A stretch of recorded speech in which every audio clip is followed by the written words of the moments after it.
ಸಾಮಾಜಿಕ ತಾರತಮ್ಯಕ್ಕೆ ಒಳಗಾಗಿದ್ದ ಆ ಸಮುದಾಯ ದಶಕಗಳಿಂದಲೂ ಹೋರಾಟ ನಡೆಸಿತ್ತು. ಒಳ ಮೀಸಲಾತಿಗಾಗಿ ಅದೆಷ್ಟೋ ಪ್ರತಿಭಟನೆಗಳನ್ನು ನಡೆಸಿತ್ತು. ಅದೇ ಹೋರಾಟಕ್ಕೆ ಈಗ ಫಲ ಸಿಕ್ಕಿದೆ. ಒಳ ಮೀಸಲಾತಿಯ ಮೊದಲ ಹೆಜ್ಜೆ ಎನ್ನುವಂತೆ ರಾಜ್ಯದಲ್ಲಿ ಇಂದಿನಿಂದ ಪರಿಶಿಷ್ಟ ಜಾತಿಯ ಸಮಗ್ರ ಸಮೀಕ್ಷೆ ಆರಂಭವಾಗಿದೆ.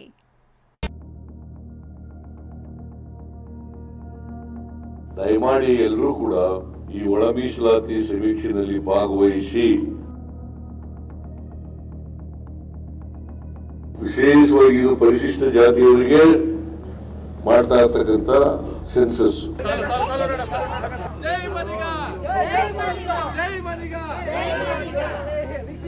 ದಶಕಗಳ ಹೋರಾಟಕ್ಕೆ ಜಯ ಸಿಕ್ಕ ಕ್ಷಣ. ಶತಮಾನಗಳಿಂದಲೂ ಅನುಭವಿಸ್ತಿರೋ ಅನ್ಯಾಯ ಸರಿಯಾಗ್ತಿರೋ ಹೊತ್ತು. ಹೀಗಾಗಿಯೇ ಅಧಿಕಾರಿಗಳ ಮೇಲೆ ಹೂಮಳೆ. ಮನೆ ಬಾಗಿಲಿಗೆ ಬಂದಿರೋ ಅಧಿಕಾರಿಗಳಿಗೆ ಆರತಿಯ ಸ್ವಾಗತ. ಅಷ್ಟಕ್ಕೂ ಪರಿಶಿಷ್ಟ ಜಾತಿ ವರ್ಗಕ್ಕೆ ಒಳ ಮೀಸಲಾತಿ ಕಲ್ಪಿಸಲು ಹೊರಟಿರೋ ಸರ್ಕಾರ ಎಸ್ಸಿ ಸಮುದಾಯದ ಸಮಗ್ರ ಸಮೀಕ್ಷೆ ಆರಂಭಿಸಿದೆ.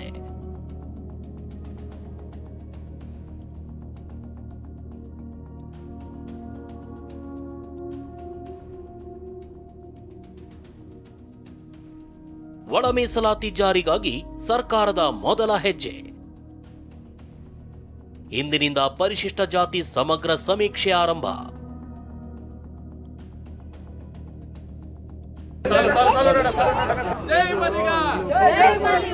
ರಾಜ್ಯದಲ್ಲಿ ಎಸ್ಸಿ ಸಮುದಾಯಕ್ಕೆ ಉದ್ಯೋಗ, ಶಿಕ್ಷಣ, ರಾಜಕೀಯಕ್ಕೆ ಸಂಬಂಧಿಸಿದಂತೆ ಪ್ರತ್ಯೇಕ ಮೀಸಲಾತಿ ಇದೆ ನಿಜ.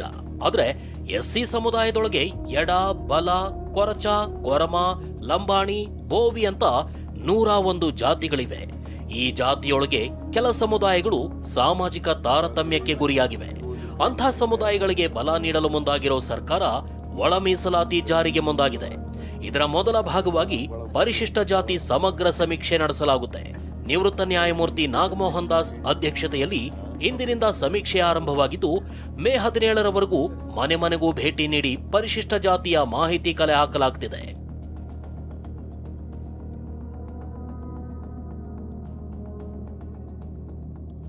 ಸಮೀಕ್ಷೆ ವರದಿ ಬಳಿಕ ಒಳ ಮೀಸಲಾತಿ ಜಾರಿ.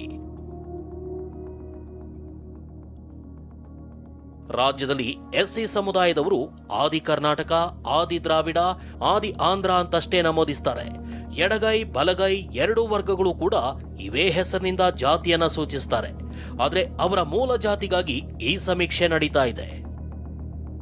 ಆದಿ ದ್ರಾವಿಡ, ಆದಿ ಕರ್ನಾಟಕ ಮತ್ತೆ ಆದಿ ಆಂಧ್ರ ಅಂತಕ್ಕಂಥವ್ರು ಇವರು ಹೇಳ್ಕೊತಾರೆ, ಅವರು ಹೇಳ್ಕೊತಾರೆ. ಎಡಗೈನವರು ಹೇಳ್ಕೊತಾರೆ, ಬಲಗೈನವರು ಹೇಳ್ಕೊತಾರೆ. ಅದಕ್ಕೆ ಯಾವ ಆ ಮೂಲ, ಅವರ ಮೂಲ ಜಾತಿ ಯಾವುದು, ಎಡಗೈನ ಬಲಗೈನ ಅಂತಕ್ಕಂಥದ್ದು ಗೊತ್ತಾಗುತ್ತೆ.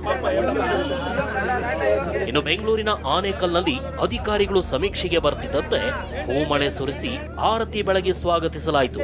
ಮಾದಿಗ ಕಾಲೋನಿಯಲ್ಲಿ ನಡೆದ ಸಮೀಕ್ಷೆಯಲ್ಲಿ ಕೇಂದ್ರದ ಮಾಜಿ ಸಚಿವ ಎ ನಾರಾಯಣಸ್ವಾಮಿ ಅಧಿಕಾರಿಗಳಿಗೆ ತಮ್ಮ ಮಾಹಿತಿ ನೀಡಿದರು. ಅತ್ತ ಬೆಳಗಾವಿಯಲ್ಲಿ ಮನೆ ಮನೆಗೂ ತೆರಳಿ ಮೊಬೈಲ್ ಆಪ್ ಮೂಲಕವೇ ಸಮೀಕ್ಷೆ ನಡೆಸಲಾಯಿತು. ಅಷ್ಟಕ್ಕೂ ಈ ಸಮೀಕ್ಷೆ ಹೇಗಿರುತ್ತೆ ಅನ್ನೋದನ್ನ ನೋಡಿದ್ರೆ, ಪರಿಶಿಷ್ಟರ ದತ್ತಾಂಶ ಸಂಗ್ರಹಕ್ಕಾಗಿ ಸಮೀಕ್ಷೆ ನಡೆಸಲಾಗ್ತಿದೆ. 46 ಪ್ರಶ್ನೆಗಳು, ಉಪ ಪ್ರಶ್ನೆಗಳ ಮೂಲಕ ದತ್ತಾಂಶ ಸಂಗ್ರಹಿಸಲಾಗುತ್ತೆ. ಸಮೀಕ್ಷೆಗಾಗಿ ಒಟ್ಟು 65,000 ಶಿಕ್ಷಕರ ನೇಮಕ ಮಾಡಲಾಗಿದ್ದು, ಮೊಬೈಲ್ ಆಪ್ ಮೂಲಕ ಮಾಹಿತಿ ಸಂಗ್ರಹ ಮಾಡಲಾಗುತ್ತೆ. ಪ್ರತಿ 10 ಗಣತಿದಾರರಿಗೆ ಒಬ್ಬ ಮೇಲ್ವಿಚಾರಕರಿರ್ತಾರೆ. ಮೇಲ್ವಿಚಾರಕರಾಗಿ ಪಿಡಿಒ, ತಾಲೂಕು ಮಟ್ಟದ ಅಧಿಕಾರಿಗಳನ್ನ ನೇಮಿಸಲಾಗಿದೆ. ಪ್ರತಿ ಗಣತಿದಾರರಿಗೆ 100ರಿಂದ 120 ಮನೆಗಳು ನಿಗದಿ ಮಾಡಲಾಗಿದ್ದು, ಸಮೀಕ್ಷೆಗಾಗಿ ಬಂದಾಗ ಆ ಕುಟುಂಬದ ಸದಸ್ಯರ ಜಾತಿ ಪ್ರಮಾಣ ಪತ್ರ, ಪಡಿತರ ಚೀಟಿ ಹಾಗೂ ಆಧಾರ್ ಸಂಖ್ಯೆಯನ್ನ ನೀಡಬೇಕು. ಈ 3 ದಾಖಲೆ ಪೈಕಿ 1 ದಾಖಲೆ ಒದಗಿಸೋದಕ್ಕೂ ಅವಕಾಶವಿದೆ. ಪ್ರಶ್ನಾವಳಿ ಭರ್ತಿ ಮಾಡಿ ದಾಖಲೆ ಅಪ್ಲೋಡ್ ಮಾಡಿದ ಬಳಿಕ ಕುಟುಂಬ ಸದಸ್ಯರೊಬ್ಬರ ಸಹಿ ಪಡಿಬೇಕು. ಅವರ ಭಾವಚಿತ್ರ ಸೆರೆ ಹಿಡಿದು ಅಪ್ಲೋಡ್ ಮಾಡಿ ಲಾಕ್ ಮಾಡಿದ ಬಳಿಕವೇ ಆ ಕುಟುಂಬದ ಸಮೀಕ್ಷೆ ಕಂಪ್ಲೀಟ್ ಆಗಲಿದೆ. ಮನೆ ಮನೆ ಸಮೀಕ್ಷೆ ಬಳಿಕ ವಿಶೇಷ ಶಿಬಿರ. ಮೇ 17ರವರೆಗೂ ಮನೆ ಮನೆ ಸಮೀಕ್ಷೆ ಮಾಡಲಾಗುತ್ತೆ. ಇದರಲ್ಲಿ ವಂಚಿತರಾದವರು ವಿಶೇಷ ಶಿಬಿರ ಅಥವಾ ಆನ್ಲೈನ್ ಮೂಲಕ ತಮ್ಮ ಕುಟುಂಬದ ಮಾಹಿತಿ ನೀಡಲು ಅವಕಾಶ ನೀಡಲಾಗಿದೆ. ಒಂದು ವೇಳೆ ಮನೆ ಮನೆಗೆ ಹೋದಾಗ ಮಾಹಿತಿ ಕೊಡ್ಲಿಕ್ಕೆ ಸಾಧ್ಯ ಆಗದೇ ಇದ್ರೆ, ಸ್ವಯಂ ಪ್ರೇರಿತರಾಗಿ ಯಾರು ಆ ಥರದವ್ರು ಇದ್ರೆ ಅವ್ರಿಗೂ ಅವಕಾಶಗಳನ್ನು ತಲುಪಿಸ್ಕೊಡ್ತೀವಿ. ಅವರು ಶಿಬಿರಗಳಲ್ಲಿ ಬಂದು ಕೊಡ್ಬೋದು ಅಥವಾ ಆನ್ಲೈನ್ ಮೂಲಕ ಕೊಡ್ಬೋದು. ಯಾಕಂದ್ರೆ ಯಾರು ತಪ್ಪಿಸ್ಕೋಬಾರದು ಅನ್ನೋದು ಉದ್ದೇಶ. ಅಂತೂ ಇಂತೂ ಒಳ ಮೀಸಲಾತಿ ಜಾರಿಗೆ ಮುಂದಡಿ ಇಟ್ಟಿರೋ ಸರ್ಕಾರ ಪರಿಶಿಷ್ಟ ಸಮುದಾಯದ ಸಮೀಕ್ಷೆ ಆರಂಭಿಸಿದೆ. ದತ್ತಾಂಶ ಸಂಗ್ರಹಿಸಿ ವರದಿ ನೀಡಲು 60 ದಿನಗಳ ಡೆಡ್ಲೈನ್ ನೀಡಲಾಗಿದ್ದು, ವರದಿ ಬಳಿಕ ಒಳ ಮೀಸಲಾತಿ ಜಾರಿ ಬಗ್ಗೆ ಕ್ರಮ ಕೈಗೊಳ್ಳಲಾಗುತ್ತೆ. Bureau report, TV9.